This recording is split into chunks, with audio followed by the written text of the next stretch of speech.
உங்க எல்லாரையும் இயேசு கிறிஸ்துவின் நாமத்தினால இந்த ஆன்லைன் சண்டே ஸ்கூலுக்கு நான் வாழ்த்தி வரவேற்கிறேன். இன்னைக்கு 16ஆம் பாடம் படிக்க போகுது. இந்த 16ஆம் பாடத்தின் தலைப்பு தூஷித்தவன். பாடப்பாகம் 2 சாமுவேல் 16ஆம் அதிகாரம் 5 13 வரை உள்ள வசனங்கள், 19ஆம் அதிகாரம் 13 23 வரை உள்ள வசனங்கள், 1 ராஜாக்கள் 2ஆம் அதிகாரம் 8 மற்றும் 46ஆம் வசனம். மனன வசனம் 2 சாமுவேல் 16ஆம் அதிகாரம் 12ஆம் வசனம். ஒருவேளை கர்த்தர் என் சிறுமையை பார்த்து இந்த நாளில் அவன் நிந்தித்த நிந்தனைக்கு பதிலாக எனக்கு நன்மையை சரி கட்டுவார் என்றான். இந்த பாடத்தினுடைய நோக்கம் என்னன்னா, தீமை செய்தவன் அதன் பலனை அடைவான் அப்படிங்கிறத கற்றுக்கொள்றதுதான். சரி, நம்ம இப்போ பாடத்துக்குள்ள போலாமா? தாவீது ராஜாவின் மகன் அப்சலோம் தாவீதுக்கு விரோதமா யுத்தம் செய்ய எழும்பினாரு.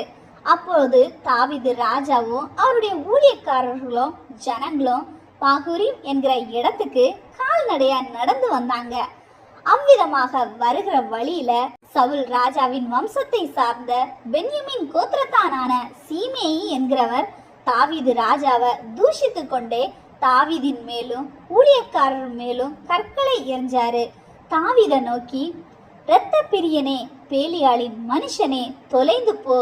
இப்போதும் ராஜ்யபாரத்தை கர்த்தர் உன் மகன் அப்சலோம் கையில் கொடுத்தார். இதோ உன் அக்கிரமத்தில் அகப்பட்டாய் அப்படின்னு சொல்லி தாவீதை தூஷிச்சுட்டே இருந்தாரு.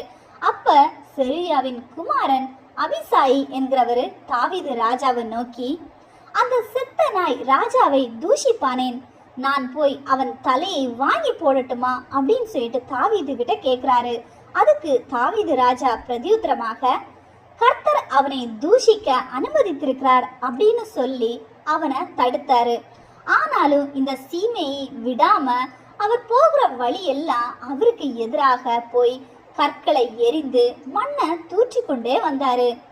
தாவீது ராஜா அப்சலோமின் சதி ஆலோசனைக்கு தப்பி வெற்றியோடு திரும்பி வரும்போது, யோர்தானுக்கு வரும்போது சீமேயி தாவீதுக்கு எதிர்கொண்டு போய் தாவீதுக்கு முன்பதாக தாழ விழுந்து தான் ராஜாவை தூஷித்த காரியத்தை மன்னிக்கும்படி கேட்டாரு.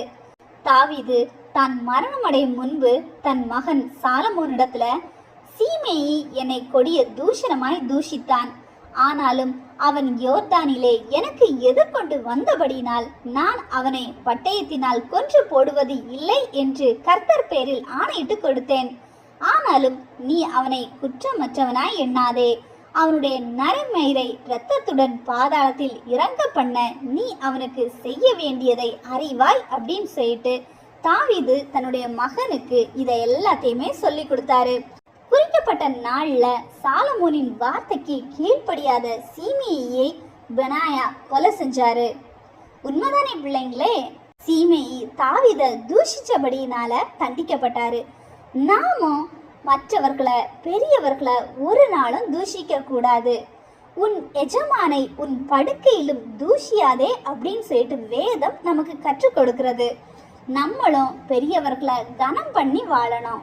தீமை செய்தவன் அதன் பலனை அடைவான் அப்படிங்கிறத இந்த பாடம் நமக்கு கற்றுக் கொடுக்கிறது. ஓகே பிள்ளைங்களா, thank you. God bless you all.